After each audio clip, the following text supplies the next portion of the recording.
Food! Okay, so now we're going to react to some videos. Who makes the best fries in the Philippines? Let's go. Kasi ngayon pre, alam niyo naman, addict ako sa potato corner. Alam namin. Wasak na yung Potato corner? Mentioned? Guys, before pa kunin si Niana yan. Favorite ko na yan. Naisip ko, total, lagi tayo naghahanap ng Filipino. Hanapan natin ng katapat. Kasi Filipino owned din ng potato corn. Tsaka kasama natin yung patatas. Tama. Ambassador.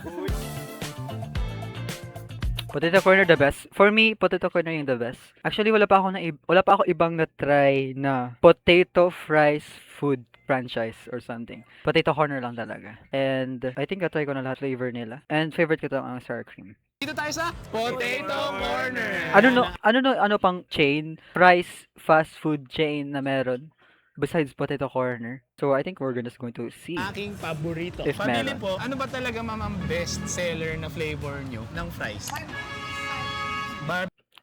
Sour cream, sour cream. Barbecue cheese tsaka sour cream. Mega na barbecue tsaka sour cream. Barbecue tsaka sour cream, madam.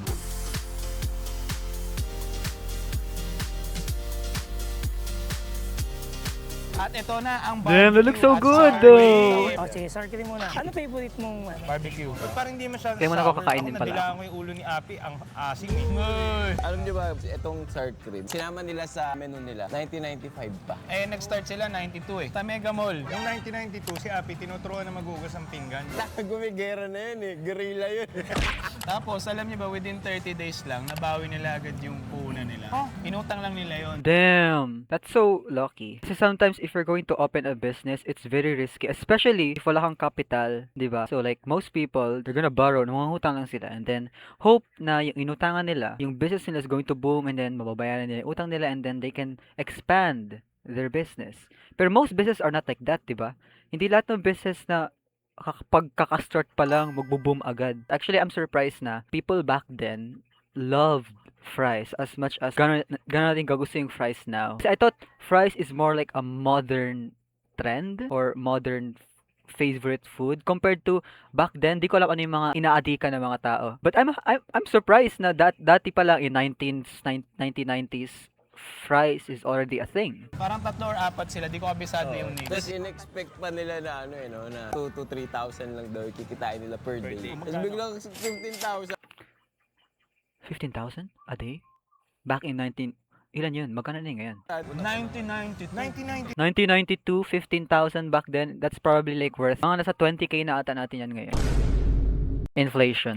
Perspective lang ha. Yung bahay nila Papa dati na binabayaran nila nung mga sa 1970s. So 20,000. Napkin reveal muna. 20,000. Eh, yung price mo magkano? Talikod nga nga, pre. Ano mo problema? Paano niya dawaan? Paano yan alisin? Comment nyo ha. Bayaran mo kasi. Hindi, disclaimer lang ha, may resibo yan. Ito, barbecue. Ito, favorite ko talaga to. Trivia. Eh, mascot nila. Kung Kain, ilan guys. yung strand ng buhok, yun yung founder. Sa 4. Solid. Ito, trivia din. Alam niyo ba yung mascot nila hindi ganyan ang itsura dati? Eh, natagpuan nila si Api. Sabi, bawasan natin yung buhok.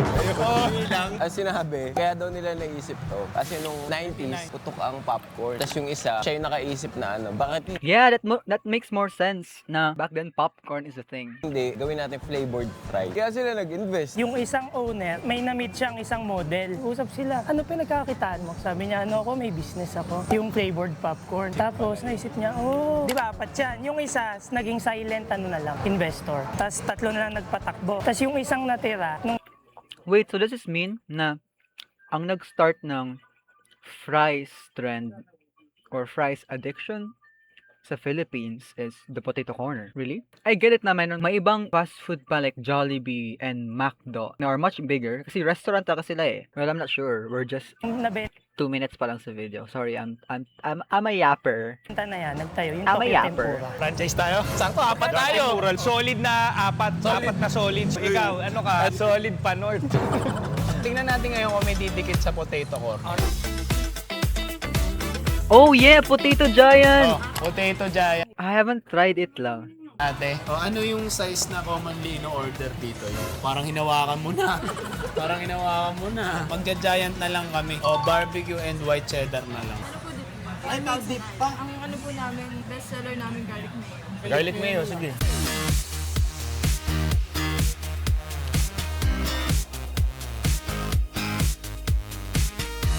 Uy, ayan na yung pat-pat. Ito na, oh. Ano daw yan, pre? Fresh na potato talaga.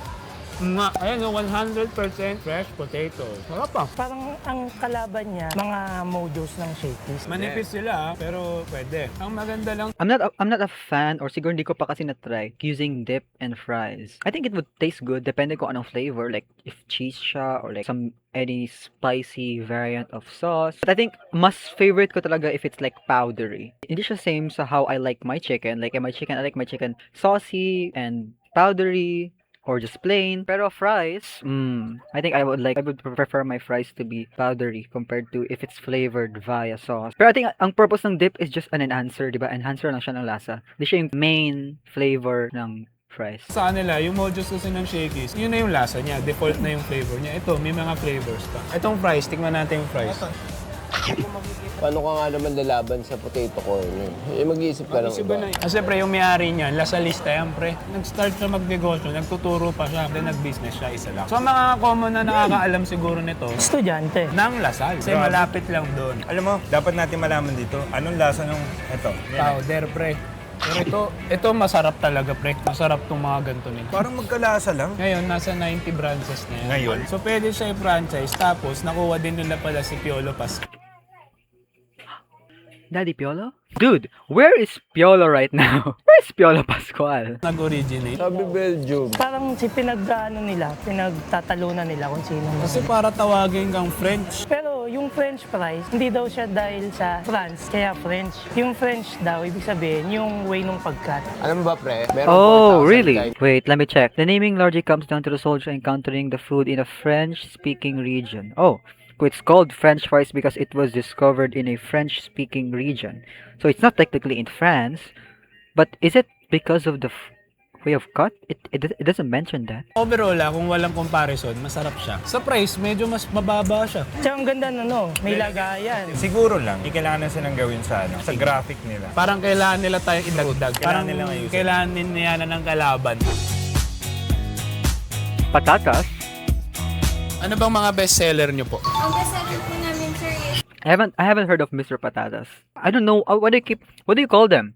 Fast food chains? It's not fast food chains. Hindi sila restaurant. Shop? Stores? Fry stores. Yun ang tawagin ko. Ano ba yan? I haven't heard of Mr. Patatas. Mga bestseller nyo po? ang bestseller po namin, sir, is sour cream at saka cheese. Bakit na lang na sour cream tsaka cheese? Okay, sakto. In-hold up kami ng may-ari. Hindi. Ito Oh, si Ma'am this is pala the owner. ang may franchisee. First name nyo po? Shy. Hindi man po kayo mayayain no, ma'am. Medyo. Kailan pa kayo nag-franchise, ma'am, nung Mr. Patatas? Last year lang, October. Bakit nyo po naisipan i-franchise yung Mr. Patatas? Actually, yung inaay talaga namin, yung potato corner. Naghanap kami ng iba na competitive, tapos may edge pa siya compared dun sa potato corner. Ma'am, ano yung tingin yung edge ng Mr. Patata? I think if I were to choose to franchise Potato Corner versus a different franchise, I think I'm gonna go with Potato Corners. Kasi it's less risky. I'm not dissing on Mr. Patatas and other fast food chain. But I think for me, business-wise. But hey, in business you take risk, right? Dip kami, Andy Dip.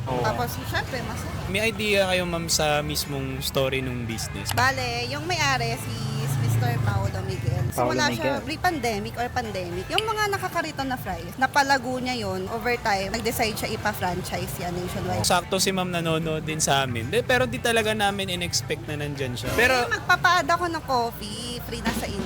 oy, grabe naman yung may lagay. Sige ma'am, titignan namin. Baka may gusto ko yung iba pang i-plug, ma'am, na business mo. So, dito lang tapat din ng Redbox Pizza saka Mr. Patatas. Yung Rai Motor Shop namin, SPX, saka JNT. Sakto, marami kang motor, di ba? May mga tornilyo kami dyan. May tornilyo. Maluwag ba? Daming negosyo, ma'am. ah. Bali, ilan ang business mo, ma'am? Actually, sa amin ng partner ko yan.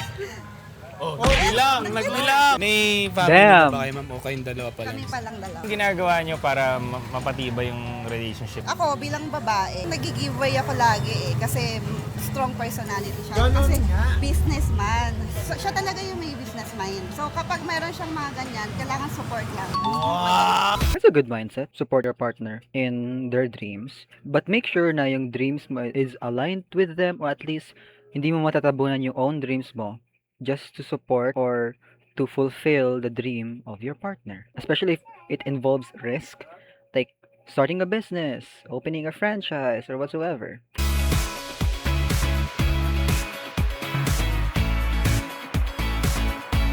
Oh, cheese tsaka sour cream. So, grabe to, napakadami ha. May unli dip. Subukan natin ng bear.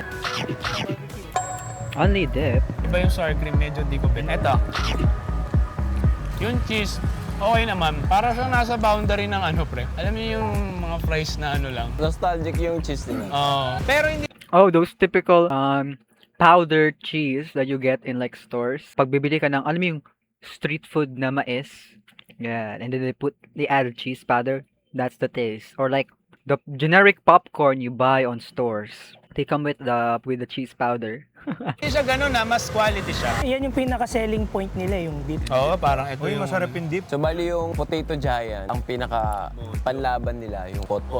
Ito, panlaban nila. Only dip. Masarap yung dip, pre. Medyo nasa ganun siya eh. Kung ito yung mga may pangalan, nasa gitna siya. For me, quality yung pagkakaluto niya tsaka yung patatas niya. May isa pa silang dip eh, garlic mayo. Pero meron sila available. Baka naubos lang. Yun na for us, yung pinaka-verdict. Yung history, yun na rin. So, check natin yung pinaka-uli. Nasa Centris to, pre. Okay. Wait, Potato King? I haven't heard of Potato King lately. Boys, nandito So a lot of this I haven't heard of. Maybe because I'm just ignorant and I don't know things about the world. Potato King. Ano po bang bestseller nila? Overload. Anong flavor? Masarap kasi sour cream.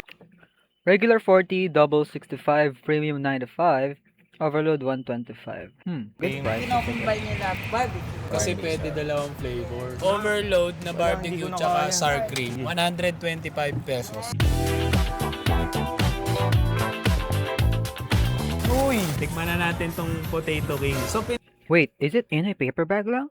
pinagsama na pala nila yung ano, Turuan ng turo. pinagsama na nila yung sweet sour tsaka yung barbecue. Sweet and sour. Sour cream. Sour cream! Pwede kasalanan ni Api to eh. So ang edge Sweet and nila ay shake. Tingnan na natin. Oh, so it's in a paper bag lang.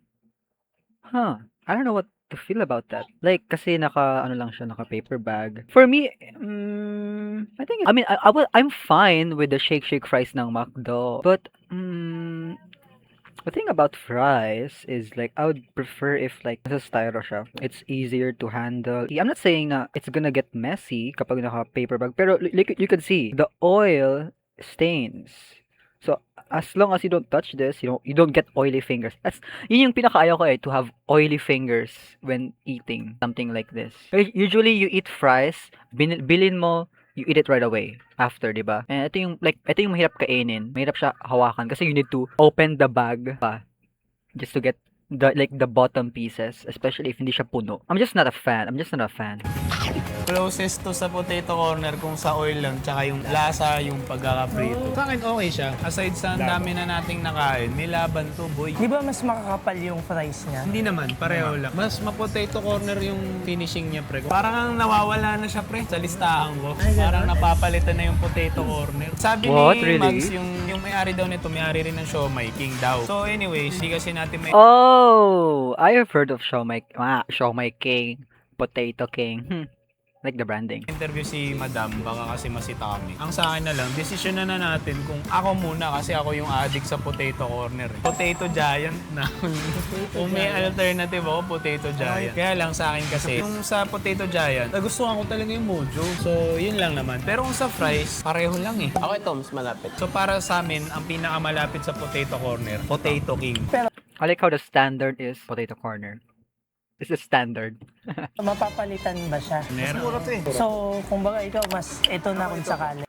Yeah, it makes sense na mas mura siya kasi nasa paper bag lang siya eh. Is it cheaper kapag ang packaging mo paper bag lang compared to those styro container thingy? I'm not really sure. It should be less, right? Flavor, pre. Kung gusto nyo ng And I think mas mahal obviously on potato corner is because they're a bigger brand. mild, Mr. Patatas. Pinaka nagulat ako, Potato Giant. I should try Potato Giant. I haven't tried Potato Giant. Biling ko. Mura na, tapos kalasa pa. Mabigat yun ha, mabigat yun ha. Kung apat na magkakatabi, Mr. Patatas ang bilhin ko. Yung kulay ng ano niya, yung kulay ng mga powder niya, parang ang social. Oo. May dating sa akin yung Mr. Patatas na parang ang social. So kung mahilig kayo sa ma-oily, ma-powdery, malasa, Potato Corner, tsaka Potato King. Mahilig kayo sa ma-powder pero di ganun kalasa, Mr. Patatas. May sawsawan pa. Kung gusto nyo naman na may sawsawan din, tapos may variation ng kakaiba, Potato Giant. Hopefully nagustuhan nyo to. At panalo dito tayo kasi lahat yan Filipino-owned. Okay? Siguro if I'll try kung ano yung try nila. I'm willing to try all, pero if ever I'm going to switch from potato corners, I'm just gonna choose Potato Giant. I shout out to Black Cookies Productions. This was a good video. That was a good video. I'm gonna subscribe.